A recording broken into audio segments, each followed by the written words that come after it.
Le 23 mai 2009, Mathieu Lefebvre, 28 ans, disparaissait sans laisser de traces dans les rues de Lille, 3 semaines seulement avant son mariage avec Aurélie Delacroix. 10 ans plus tard, en 2019, une découverte bouleversante sur Instagram révélerait la vérité la plus troublante qu'une famille puisse imaginer. Mathieu était vivant, et sa disparition cachait un secret qui avait coûté une vie humaine. Comment une ex-petite amie a-t-elle pu découvrir ce que 10 années d'enquête policière n'avaient jamais révélé? Avant de continuer avec cette histoire perturbante, si vous appréciez les cas mystérieux réels comme celui-ci, abonnez-vous à la chaîne et activez les notifications pour ne manquer aucun nouveau cas. Maintenant, découvrons comment tout a commencé. Lille, dans le département du Nord, compte près de 235 000 habitants et constitue le cœur d'une métropole de plus d'1 million d'âmes. En 2009, la ville se remettait encore des effets de la crise financière mondiale, mais le secteur commercial restait dynamique, particulièrement dans le quartier d'affaires d'Euralille où travaillait Mathieu Lefebvre. Mathieu était représentant commercial pour une entreprise de fournitures industrielles, Nordex Solutions, située rue de Tournai. Grand, brun aux yeux verts, il était apprécié de ses collègues pour son humour et sa facilité relationnelle. Ces qualités faisaient de lui l'un des meilleurs vendeurs de l'équipe dirigée par Vincent Garnier. Un homme d'affaires de 42 ans, réputé impitoyable mais efficace. Aurélie Delacroix, sa fiancée, enseignait dans une école primaire du quartier de Oisem. À 26 ans, cette jeune femme aux cheveux châtains et au sourire lumineux préparait avec minutie leur mariage, prévu pour le 13 juin 2009. Le couple s'était rencontré 3 ans plus tôt, lors d'une soirée organisée par des amis communs, dans un bar de la Grand Place. Leur relation avait rapidement évolué vers une cohabitation dans un appartement de 2 pièces, rue Solferino, près du centre-ville.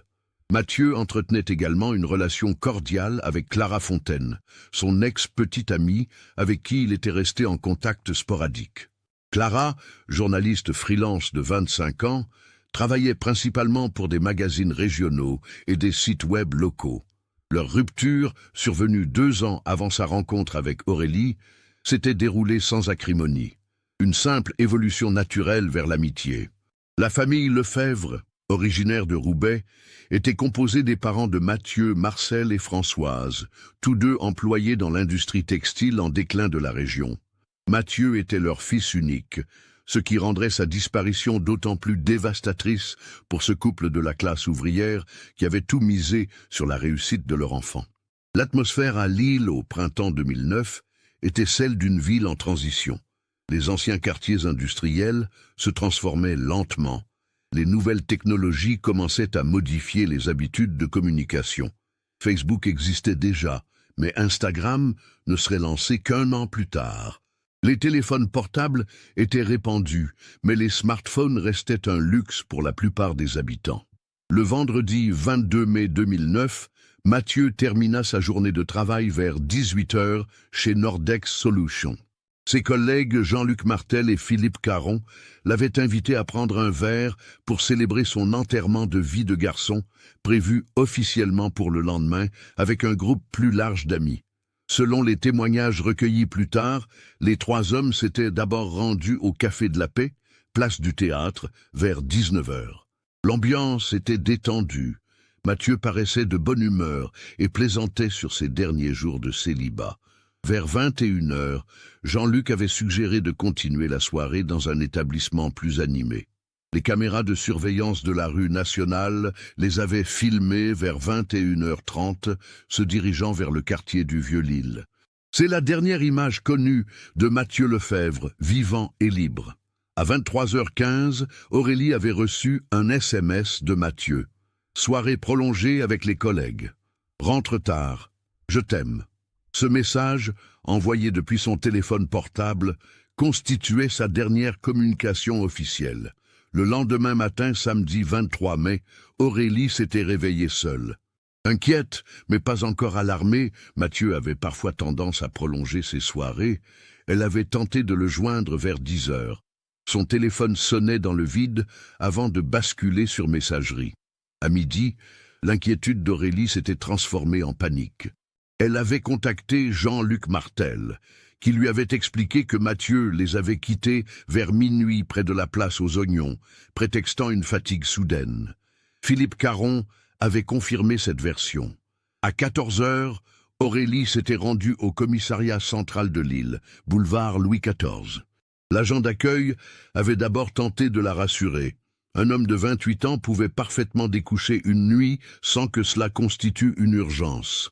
Mais la détresse visible de la jeune femme et l'imminence du mariage avaient convaincu les policiers de prendre sa déclaration au sérieux.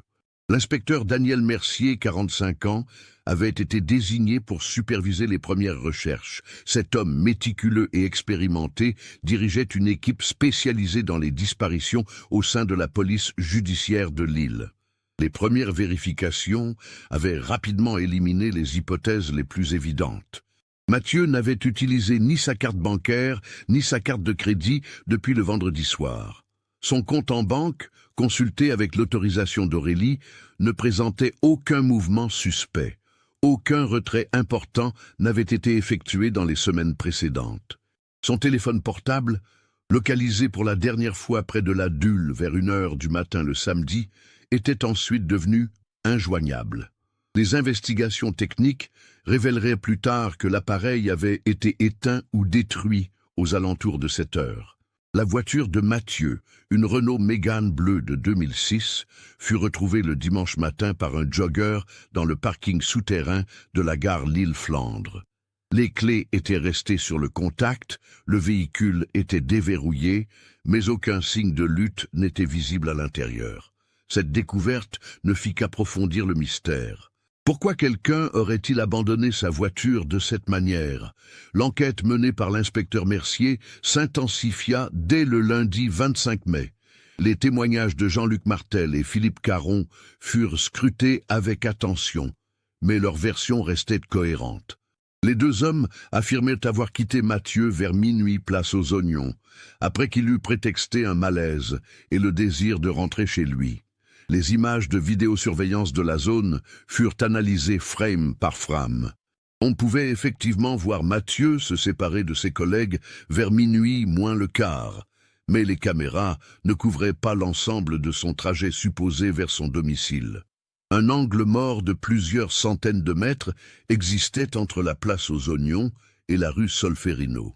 Aurélie fut interrogée longuement sur l'état d'esprit de son fiancé dans les semaines précédant sa disparition. Selon elle, Mathieu paraissait normal, peut-être légèrement stressé par l'organisation du mariage, mais rien qui pût laisser présager une fuite volontaire. Leurs finances étaient saines, leur famille approuvait leur union. Aucun conflit majeur ne les opposait. La fouille de leur appartement ne révéla aucun élément suspect. Les affaires personnelles de Mathieu étaient toutes présentes, y compris son passeport et ses papiers d'identité. Ses vêtements de rechange, ses produits d'hygiène, tous les objets du quotidien témoignaient d'un départ imprévu et non préparé. L'enquête de voisinage dans le quartier ne donna aucun résultat probant. Personne n'avait vu Mathieu rentrer dans la nuit du vendredi au samedi, mais cela n'était pas inhabituel. De nombreux résidents dormaient déjà à cette heure. Les collègues de Nordex Solutions furent tous interrogés. Vincent Garnier, le responsable commercial, décrivit Mathieu comme un employé fiable et apprécié. Aucun conflit professionnel récent n'était à signaler, aucune menace n'avait été proférée contre lui. L'ambiance au sein de l'équipe commerciale était décrite comme excellente, malgré la concurrence naturelle entre représentants. Une piste émergea cependant lors de ces interrogatoires. Mathieu avait récemment exprimé des inquiétudes concernant certaines pratiques commerciales agressives de concurrents. Il avait notamment évoqué des méthodes de débauchage de clients qu'il jugeait limite légales. Mais ces préoccupations paraissaient insuffisantes pour motiver une disparition ou un enlèvement. L'analyse de l'ordinateur personnel de Mathieu ne révéla rien d'anormal. Ses recherches Internet récentes concernaient principalement l'organisation du mariage, quelques sites de sport et d'actualité. Aucune correspondance suspecte, aucune recherche relative à une possible fuite ou à des changements d'identité. Les enquêteurs élargirent leurs investigations aux établissements fréquentés par Mathieu ce vendredi soir. Le patron du Café de la Paix confirma la présence des 3 hommes et leur comportement normal. Mais après leur départ vers 21h30, aucun autre témoignage fiable ne put être recueilli sur leur déplacement. 3 semaines après la disparition, alors que le mariage d'Aurélie et Mathieu aurait dû avoir lieu, l'enquête piétinait. L'inspecteur Mercier avait exploré toutes les pistes classiques, fuite volontaire, enlèvement, accident, suicide. Aucune ne résistait à l'analyse des faits. C'est alors qu'un détail troublant fut découvert dans les relevés téléphoniques détaillés de Mathieu. Dans les jours précédant sa disparition, il avait reçu plusieurs appels d'un numéro non identifié, toujours très bref, de moins d'1 minute. Ces communications avaient eu lieu à des heures inhabituelles, tôt le matin ou tard le soir. Le numéro en question s'avéra appartenir à une carte prépayée achetée comptant dans un bureau de tabac de Roubaix. Aucune identification de l'acheteur n'était disponible, mais les images de vidéosurveillance du commerce montrèrent un homme d'âge moyen, casquette vissée sur la tête, payant en espèces. La qualité de l'enregistrement ne permettait pas une identification formelle. Cette découverte relança l'enquête dans une nouvelle direction. Mathieu avait-il été menacé? Avait-il des dettes cachées? Était-il impliqué dans des activités suspectes qu'Aurélie ignorait? Les interrogatoires furent repris avec ses proches. Aurélie jura ne rien savoir de ces appels mystérieux. Les parents de Mathieu, Marcel et Françoise furent tout aussi surpris. Clara Fontaine, l'ex-petite amie, interrogée par acquis de conscience, affirma n'avoir eu aucun contact téléphonique récent avec Mathieu. Jean-Luc Martel et Philippe Caron, réinterrogés, maintinrent leurs déclarations initiales. Ils n'avaient remarqué aucun changement d'humeur particulier chez Mathieu ce vendredi soir, aucun signe d'inquiétude ou de nervosité inhabituelle. L'été 2009 passa sans développement majeur. L'enquête fut élargie au niveau national, le signalement de Mathieu diffusé dans toute la France. Des recherches furent effectuées dans les hôpitaux, les morgues, les centres d'hébergement. Toutes restèrent vaines. À l'automne, l'inspecteur Mercier dut se rendre à l'évidence. L'enquête tournait en rond. Malgré tous les efforts déployés, malgré l'exploitation de tous les indices disponibles, Mathieu Lefebvre semblait avoir disparu de la surface de la Terre cette nuit du 22 au 23 mai 2009. Les mois qui suivirent la disparition de Mathieu transformèrent radicalement la vie de tous ceux qui l'avaient connu. Aurélie sombra dans une dépression profonde qui nécessita un arrêt de travail de plusieurs mois. La jeune femme, qui s'apprêtait à vivre le plus beau jour de sa vie, se retrouvait confrontée à un vide abyssal, sans réponse ni perspective de résolution. Ses parents, Michel et Robert Delacroix, propriétaires d'une petite boulangerie à Lambersart, firent tout leur possible pour l'entourer.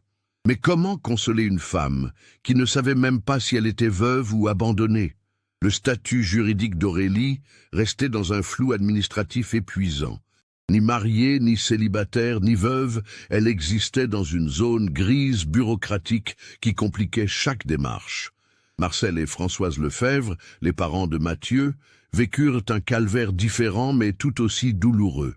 Leur fils unique, leur fierté, celui en qui ils avaient placé tous leurs espoirs de réussite sociale, s'était volatilisé. Marcel, ouvrier métallurgiste proche de la retraite, développa des troubles du sommeil qui l'obligèrent à prendre un traitement médical.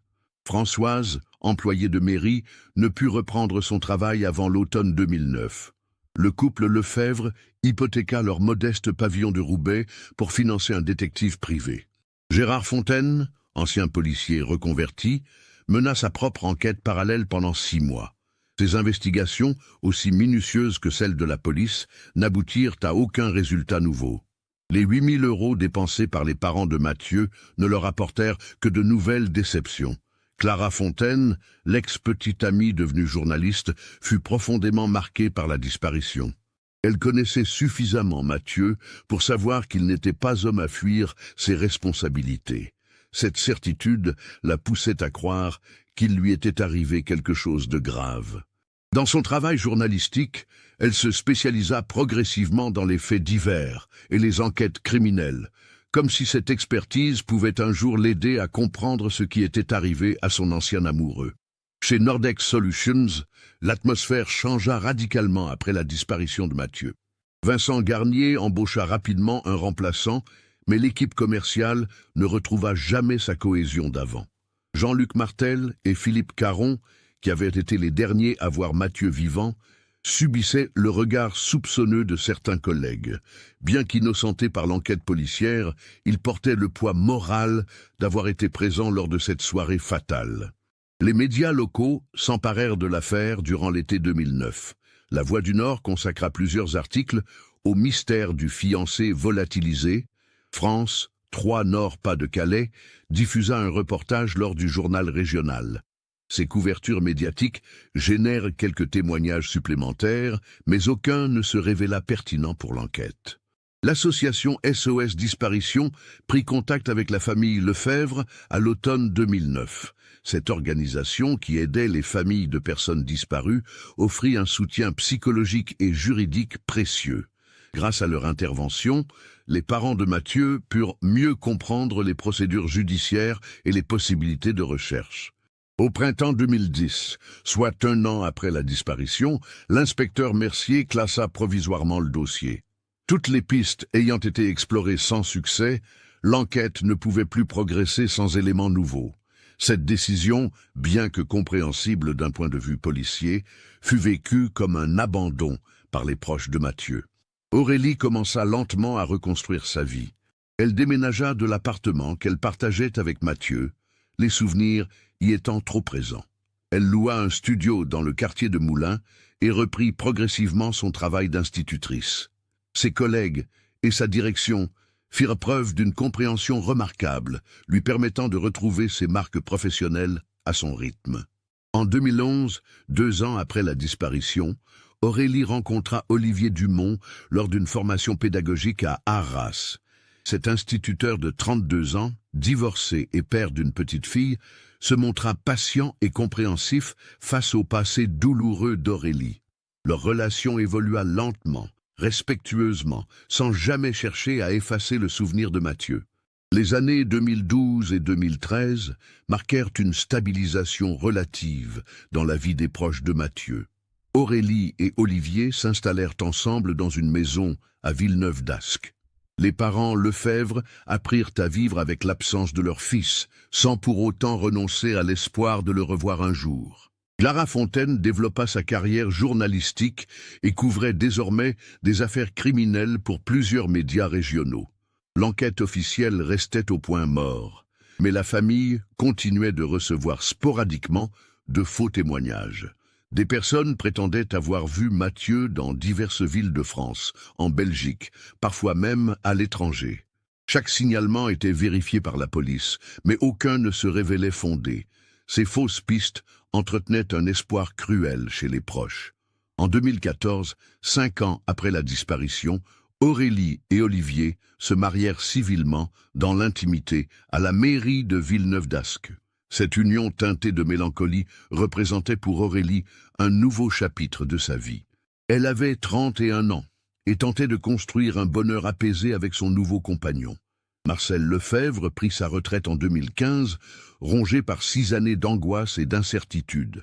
Sa santé s'était dégradée et les médecins attribuaient en partie ses problèmes cardiaques au stress chronique causé par la disparition de son fils. Françoise continua de travailler à la mairie de Roubaix, trouvant dans l'activité professionnelle un moyen d'échapper temporairement à ses pensées douloureuses. L'année 2016 apporta une joie mitigée à Aurélie et Olivier, la naissance de leur fils, Lucas. Cette arrivée représentait un tournant psychologique majeur pour Aurélie. Devenir mère lui permettait de regarder vers l'avenir plutôt que de rester prisonnière du passé. Cependant, elle ne put s'empêcher de penser que Mathieu aurait eu 35 ans cette année-là, et qu'il aurait peut-être été père lui aussi dans d'autres circonstances. Clara Fontaine, devenue une journaliste respectée dans le domaine des faits divers, couvrait désormais des affaires nationales. Son expertise en matière de disparition et de crime lui valait d'être régulièrement consultée par ses confrères. Paradoxalement, Son implication professionnelle dans ces sujets l'aidait à maintenir vivace sa détermination à comprendre un jour ce qui était arrivé à Mathieu. En 2017, l'association SOS Disparition proposa aux parents Lefebvre de participer à une émission télévisée consacrée aux affaires non résolues. Marcel et Françoise acceptèrent, espérant que cette nouvelle exposition médiatique pourrait générer des témoignages utiles.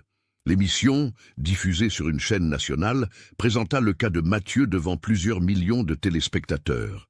Cette diffusion provoqua effectivement une recrudescence de signalements, mais comme les fois précédentes, aucun ne s'avéra pertinent.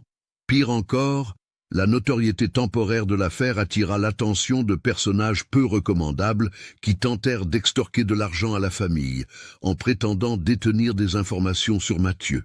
L'année 2018 marqua une étape douloureuse. L'inspecteur Daniel Mercier, qui avait dirigé l'enquête initiale, prit sa retraite. Son remplaçant, le lieutenant Thomas Vaillant, hérita d'un dossier de plusieurs centaines de pages mais d'aucune piste active. Pour lui, l'affaire Lefebvre représentait l'un de ces cold cases qui hantent les services de police judiciaire. C'est également en 2018 qu'un événement discret se produisit qui passerait inaperçu pendant près d'un an. Une compte Instagram fut créée sous le pseudonyme North Memories 2009. Ce compte commença à publier des photos anciennes de l'île et de sa région, des clichés nostalgiques des années 2000. Parmi ces images figuraient quelques photos de Mathieu Lefebvre, mais noyées dans des centaines d'autres photos d'époque, elles ne furent remarquées par personne. Les publications de ce compte Instagram étaient irrégulières, quelques photos par mois seulement. Les légendes restaient évasives. Souvenirs d'une époque révolue, quand tout était plus simple, les années où l'on croyait encore au lendemain. Rien qui pût attirer l'attention des algorithmes ou des utilisateurs lambda. Pendant ce temps, en 2018 toujours, Aurélie et Olivier accueillirent leur deuxième enfant, une petite Manon. À 35 ans, Aurélie avait reconstruit une vie familiale épanouie, même si le fantôme de Mathieu continuait parfois de hanter ses nuits. Olivier se montrait d'une patience exemplaire, comprenant que certaines blessures ne se referment jamais complètement. Clara Fontaine travaillait dans son appartement de Marc-en-Barœul ce mardi après-midi du 15 octobre 2019. Journaliste freelance, spécialisée dans les faits divers, elle préparait un article sur les affaires non résolues dans la région Nord-Pas-de-Calais pour un magazine national. Comme souvent, elle naviguait sur les réseaux sociaux pour dénicher des témoignages ou des informations susceptibles d'enrichir ses enquêtes. Instagram était devenu un outil de travail précieux pour Clara. De nombreuses personnes y publiaient des souvenirs, des photos d'époque qui pouvaient parfois contenir des détails utiles pour reconstituer des événements passés. Elle suivait plusieurs comptes consacrés à la nostalgie régionale, aux souvenirs de l'île et de ses environs. C'est en explorant les publications récentes du hashtag #LilVintage qu'elle tomba sur le compte North Memories 2009. Les photos publiées la captivèrent immédiatement. Elle montrait l'île exactement comme elle s'en souvenait 10 ans plus tôt, avec cette atmosphère particulière de la fin des années 2000. L'auteur du conte semblait avoir vécu intensément cette époque dans la région. Clara fit défiler les publications, reconnaissant des lieux, des événements, des ambiances qu'elle avait elle-même vécues. Puis soudain, son cœur s'arrêta. Parmi une série de photos prises visiblement lors d'une soirée en terrasse, elle venait de reconnaître un visage familier, celui de Mathieu Lefebvre. La photo avait été publiée 3 semaines plus tôt, le 24 septembre 2019. Elle montrait Mathieu de profil, souriant, un verre à la main, dans ce qui ressemblait à un bar ou un restaurant. La légende indiquait simplement « Les soirées d'été qui marquent une époque, été 2018 ». Clara scruta l'image avec attention. Mathieu paraissait plus âgé, ses cheveux étaient plus courts, mais c'était indéniablement lui. Le choc fut tel que Clara dut s'asseoir. Comment était-ce possible? Cette photo datait de 2018, soit 9 ans après la disparition de Mathieu. Si elle était authentique, cela signifiait qu'il était vivant, qu'il se trouvait quelque part, et qu'il menait une existence normale. Clara examina le compte plus attentivement.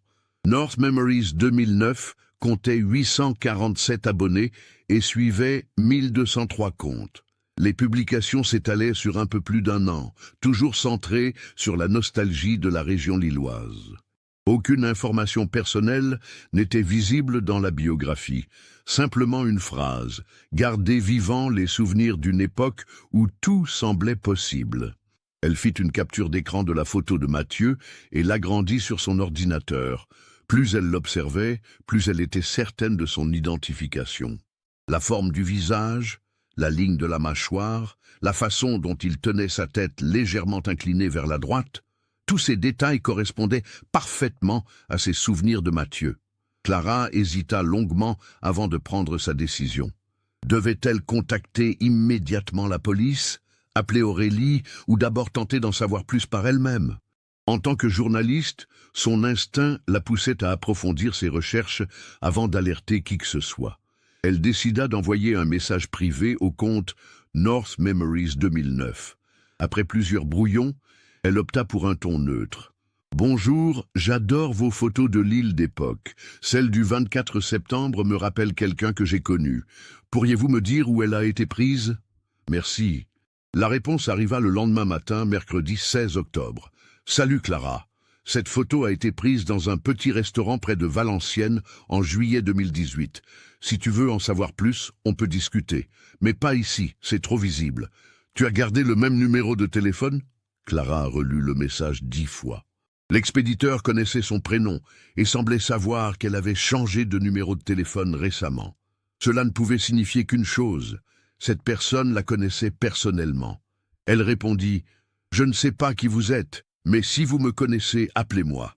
Mon nouveau numéro est le 06 45.78 92.15. » L'appel arriva 2 heures plus tard. Quand Clara décrocha, elle entendit d'abord un silence, puis une respiration tremblante. Enfin, une voix qu'elle reconnut immédiatement malgré 10 années d'absence. « Clara, c'est moi. C'est Mathieu. » Clara sentit ses jambes se dérober sous elle. Cette voix, même vieillie, même changée par les années, c'était indéniablement celle de Mathieu Lefebvre. L'homme que toute sa famille, que la police, que ses amis pleuraient depuis 10 ans, était là, au bout du fil, vivant. « Mathieu? Mais comment? Où es-tu? Qu'est-ce qui s'est passé ?» balbutia-t-elle. « Clara, il faut que tu m'écoutes attentivement. Je n'ai pas beaucoup de temps, et ce que je vais te dire va te paraître incroyable. Je suis vivant, oui, mais je ne peux pas rentrer. Pas encore. Il y a des gens qui me cherchent, des gens dangereux. Mais enfin, Mathieu, tu as disparu depuis 10 ans. Aurélie, tes parents, ils te croient mort. Comment as-tu pu leur faire ça ?» La voix de Mathieu se brisa légèrement. « Tu crois que j'ai eu le choix? Tu crois que j'ai voulu abandonner Aurélie 3 semaines avant notre mariage? Disparaître comme ça, du jour au lendemain? Alors explique-moi, qu'est-ce qui s'est passé cette nuit-là » Mathieu prit une profonde inspiration avant de commencer son récit. Ce vendredi soir, 22 mai 2009, tout a basculé. Tu te souviens de mes collègues, Jean-Luc Martel et Philippe Caron? Nous étions effectivement sortis ensemble, comme je l'avais dit à la police. Mais il s'est passé quelque chose que je n'ai jamais pu révéler. Des quoi? Vers minuit, nous nous sommes effectivement séparés place aux Oignons. Mais au lieu de rentrer directement chez moi, j'ai décidé de faire un détour par les quais de la Deule. J'avais besoin de marcher, de réfléchir au mariage qui approchait. C'est là que j'ai vu Jean-Luc et Philippe qui m'avaient dit être rentrés chez eux. Clara écoutait, fascinée et horrifiée à la fois. Ils étaient avec Vincent Garnier, notre chef, et un homme que je ne connaissais pas. Ils parlaient fort, ils se disputaient. L'inconnu semblait très en colère. J'ai voulu m'approcher pour comprendre, me disant que peut-être Jean-Luc avait besoin d'aide. Et alors, j'ai entendu l'homme crier quelque chose comme « Vous ne pouvez pas me voler mes clients comme ça. Je vais tout révéler à la direction. » C'est là que j'ai compris qu'il s'agissait de Damien Leroux, un représentant commercial d'une entreprise concurrente. Il accusait notre équipe de pratiques déloyales pour lui voler ses contrats. La voix de Mathieu devint encore plus grave. Vincent a sorti quelque chose de sa veste. Au début, j'ai cru à un portefeuille, comme s'il voulait acheter le silence de Leroux. Puis j'ai vu l'éclat métallique dans la lumière du réverbère. C'était un couteau. Mon Dieu! Vincent a poignardé Damien Leroux sous mes yeux. L'homme s'est effondré sur les quais. Jean-Luc et Philippe n'ont même pas bougé, ils étaient complices depuis le début. J'ai réalisé que mon équipe, mes collègues, menaient une guerre commerciale qui venait de tourner au meurtre. Clara sentait sa tête tourner. « Et tu as vu tout ça ?» Malheureusement, oui. Et eux m'ont vu aussi. Vincent m'a aperçu dans l'ombre. Il a crié à Jean-Luc et Philippe de m'attraper. J'ai couru comme jamais je n'avais couru de ma vie. Je connaissais bien le quartier, j'ai réussi à les semer dans les ruelles du Vieux-Lille. Mais pourquoi tu n'es pas allé directement à la police? Clara, réfléchis. Vincent Garnier était un homme influent, avec des relations dans toute la région. Jean-Luc et Philippe étaient prêts à témoigner que j'étais avec eux ce soir-là. Si j'accusais mes 3 collègues de meurtre, qui la police aurait-elle cru? Moi, seul contre 3 témoins qui pouvaient prétendre que j'étais devenu fou. Le raisonnement de Mathieu commençait à prendre forme dans l'esprit de Clara. J'ai passé le reste de la nuit caché dans un entrepôt abandonné près du port. Au matin, j'ai vu les infos locales. Ils avaient découvert le corps de Damien Leroux dans la Dule. Les journalistes parlaient d'un règlement de compte ou d'un suicide. Vincent et son équipe avaient maquillé la scène. Mais tu aurais pu témoigner. J'ai essayé, Clara. Le samedi matin, j'ai appelé la police depuis une cabine téléphonique. Mais quand j'ai voulu donner mon nom, on m'a dit que j'étais recherché pour disparition inquiétante. J'ai raccroché, paniqué. Tu étais recherché parce qu'Aurélie s'inquiétait. Je le sais maintenant. Mais sur le moment, j'ai cru que Vincent avait déjà trouvé un moyen de me faire accuser du meurtre. J'étais le témoin gênant, celui qu'il fallait faire taire. J'ai pris la décision la plus difficile de ma vie, disparaître. Clara réalisait peu à peu l'ampleur du drame. Comment as-tu fait? J'avais toujours une petite réserve d'argent liquide, environ 3 000 €, que je gardais caché chez nous pour les urgences. Je suis retourné à l'appartement vers midi le samedi, quand je savais qu'Aurélie serait sortie faire les courses. J'ai pris l'argent, quelques vêtements, et j'ai laissé ma voiture à la gare pour faire croire à un départ volontaire. Et pendant 10 ans, qu'est-ce que tu as fait? J'ai d'abord pris un train pour Paris, puis un autre vers le sud. Je me suis installé près de Montpellier sous une fausse identité. J'ai travaillé au noir dans la restauration, puis dans le bâtiment. J'ai vécu comme un fantôme, Clara. 10 années à me cacher, à regarder par-dessus mon épaule, à ne jamais pouvoir contacter personne. Mais pourquoi créer ce compte Instagram? Pourquoi prendre le risque? La voix de Mathieu se fit plus douce, parce que la solitude était en train de me tuer. Je voyais les années passer, je savais qu'Aurélie avait refait sa vie, que mes parents vieillissaient en me croyant mort. J'avais besoin de me raccrocher à quelque chose, de garder un lien, même ténu, avec ma vie d'avant. Tu surveilles tout le monde? Je sais qu'Aurélie s'est mariée avec Olivier Dumont, qu'ils ont eu 2 enfants. Je sais que mes parents ont hypothéqué leur maison pour me chercher. Je sais que toi, tu es devenu journaliste spécialisé dans les faits divers. Je vous observe de loin depuis des années, sans jamais pouvoir vous approcher. Clara sentait les larmes monter. Mathieu, il faut que tu reviennes. Il faut que tu témoignes contre ces hommes. C'est justement pour ça que je t'appelle. Damien Leroux n'était pas leur seule victime, Clara. J'ai continué à surveiller Vincent Garnier depuis le Sud. En 2014, un autre concurrent commercial a été retrouvé mort dans sa voiture, officiellement victime d'un accident. En 2017, c'est un sous-traitant qui refusait de payer des pots de vin qui a fait une chute dans son escalier. Tu penses qu'il continue? J'en suis certain. Vincent Garnier a monté un réseau de corruption et d'élimination des gêneurs. Et moi, je suis le seul témoin direct de leur premier crime. Alors il faut absolument que tu témoignes. Clara, j'ai peur. Pas pour moi, mais pour les gens que j'aime. Si je refais surface, Vincent va comprendre que je peux le faire tomber. Il va peut-être s'en prendre à Aurélie, à mes parents, à toi maintenant que tu sais. Clara réfléchit rapidement. En tant que journaliste, elle connaissait les procédures, les moyens de protection des témoins. Mathieu, écoute-moi. Les choses ont changé depuis 2009. Les affaires de corruption sont prises plus au sérieux. Les témoins sont mieux protégés. Si tu acceptes de témoigner, la police peut assurer ta sécurité et celle de tes proches. Tu crois vraiment? J'en suis persuadé. Et puis, réfléchis. Tu ne peux pas rester caché indéfiniment. Tu as 38 ans. Tu as le droit de vivre ta vie, de revoir tes parents avant qu'il ne soit trop tard. Un long silence s'installa. Clara entendait la respiration saccadée de Mathieu au bout du fil. « Clara, si je fais ça, si je reviens, est-ce que tu veux bien m'aider? Est-ce que tu peux être là quand j'aurai besoin de quelqu'un qui me connaît, qui peut témoigner que je ne suis pas fou? » « Bien sûr, Mathieu, bien sûr que je t'aiderai. Alors donnons-nous rendez-vous demain. Je vais remonter dans le nord. Je t'expliquerai tout en détail, et nous irons ensemble au commissariat. » Le jeudi 17 octobre 2019, Clara Fontaine se rendit au Café de la Paix, place du Théâtre à Lille, le même établissement où Mathieu avait passé sa dernière soirée officielle 10 ans plus tôt. Le choix du lieu n'était pas anodin. Mathieu voulait boucler la boucle, revenir là où tout avait basculé. Il était 14h30 quand Clara le vit entrer dans le café. Elle le reconnut immédiatement, malgré les changements. Mathieu avait vieilli, ses cheveux étaient plus courts et parsemés de quelques fils gris. Son visage était plus mince, marqué par 10 années de stress et de clandestinité. Mais ses yeux verts n'avaient pas changé, ni sa façon de se tenir légèrement voûtée quand il était nerveux. Il s'assit face à elle, sans un mot, commandant simplement un café noir. Clara observait cet homme qu'elle avait aimé, qui était censé être mort, et qui se trouvait là, bien vivant, après une décennie d'absence. « Tu as l'air en forme, » dit-elle finalement, brisant le silence pesant. Mathieu sourit tristement. 10 ans de travaux physiques, ça maintient, mais 10 ans de solitude, ça use.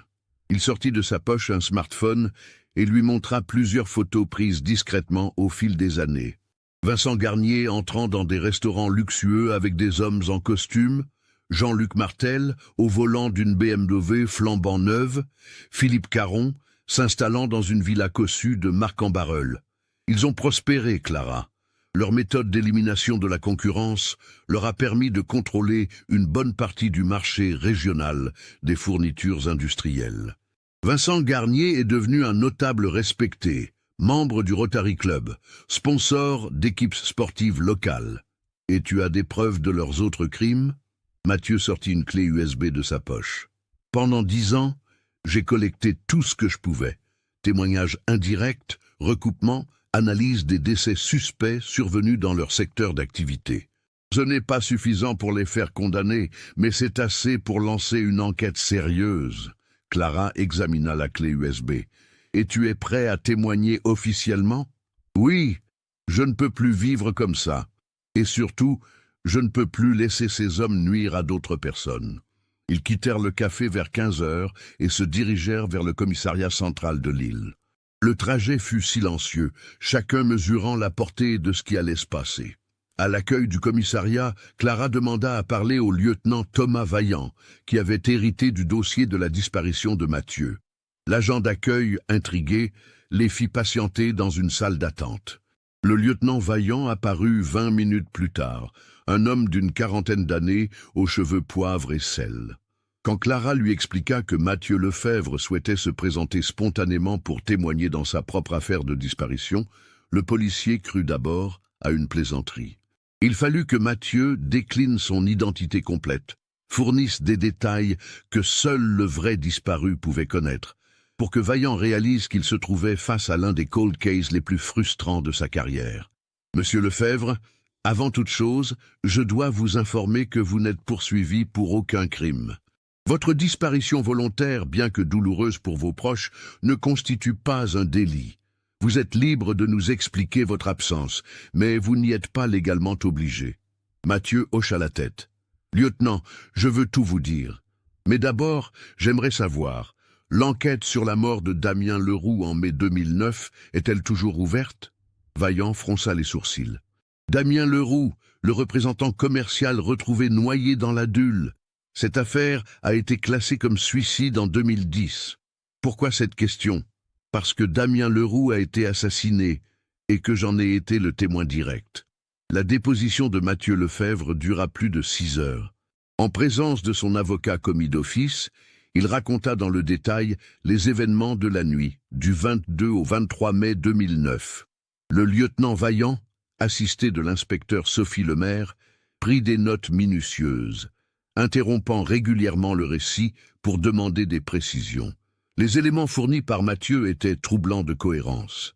Il décrivait avec précision l'emplacement exact du crime, les vêtements portés par chaque protagoniste, les paroles échangées. Mais surtout, il apportait une explication logique à plusieurs zones d'ombre de l'enquête initiale sur la mort de Leroux. En 2009, les enquêteurs s'étaient interrogés sur la présence de fibres textiles inhabituelles sur les vêtements de la victime.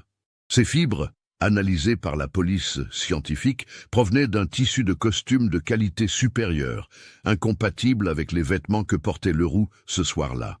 Le témoignage de Mathieu expliquait leur origine.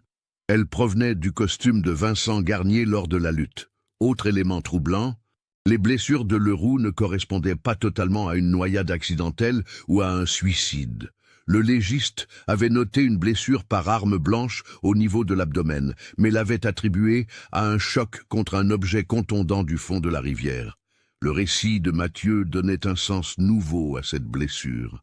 Le lieutenant Vaillant ordonna immédiatement la réouverture du dossier Leroux et le placement sous surveillance discrète de Vincent Garnier, Jean-Luc Martel et Philippe Caron. En parallèle, il fallait vérifier les allégations de Mathieu concernant les autres décès suspects. L'affaire prit une tournure encore plus grave quand les enquêteurs épluchèrent les dossiers des décès évoqués par Mathieu. En 2014, Alain Mercier, un concurrent commercial de 42 ans, avait effectivement été retrouvé mort dans sa voiture, officiellement victime d'un accident de la route. Mais le rapport d'expertise révélait des anomalies. Les freins du véhicule présentaient des traces de sabotage subtil. En 2017, c'était Bernard Vatel, un sous-traitant de 55 ans, qui refusait de verser des commissions occultes, qui avait fait une chute mortelle dans l'escalier de son domicile. Là encore, l'enquête avait conclu à un accident, mais les témoignages des voisins mentionnaient la présence d'une voiture inconnue dans la rue ce soir-là. La clé USB fournie par Mathieu contenait 10 années de recherche minutieuse.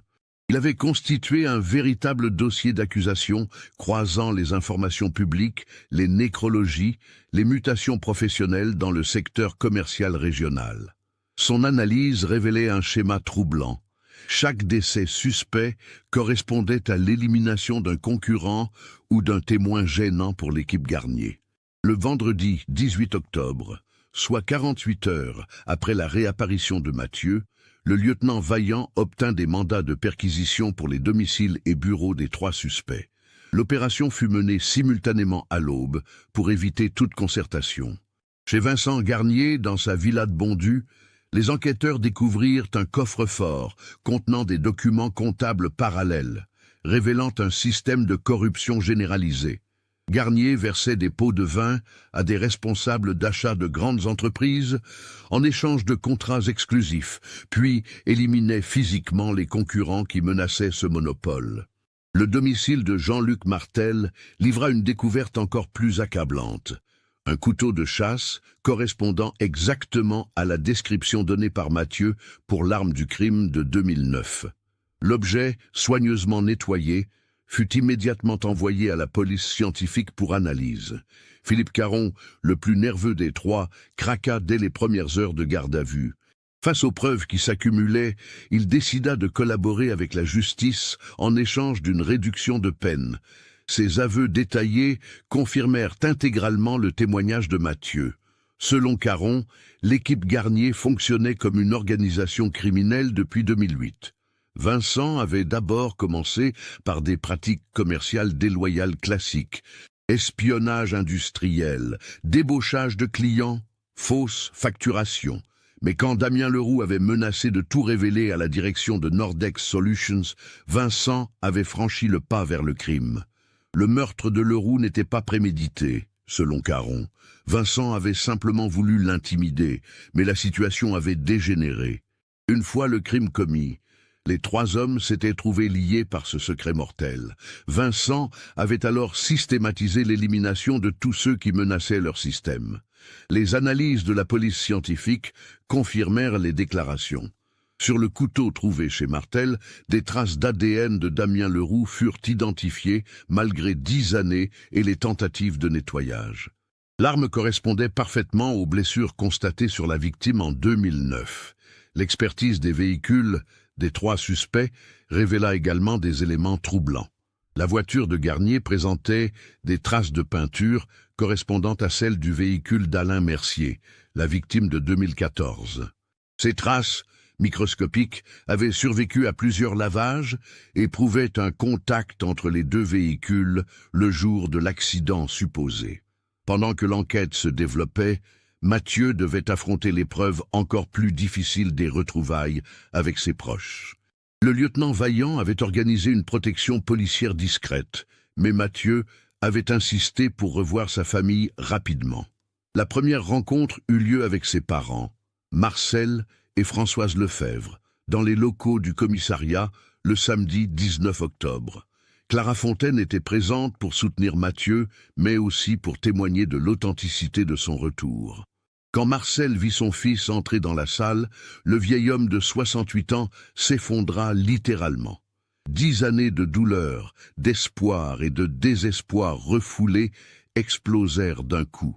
Françoise, plus maîtresse d'elle-même, serra Mathieu dans ses bras en pleurant silencieusement. « On a cru que tu étais mort », murmura-t-elle. « Pendant 10 ans, on a cru que tu étais mort. » Mathieu tenta d'expliquer, de justifier sa décision. Mais comment résumer 10 années de fuite et de clandestinité en quelques mots?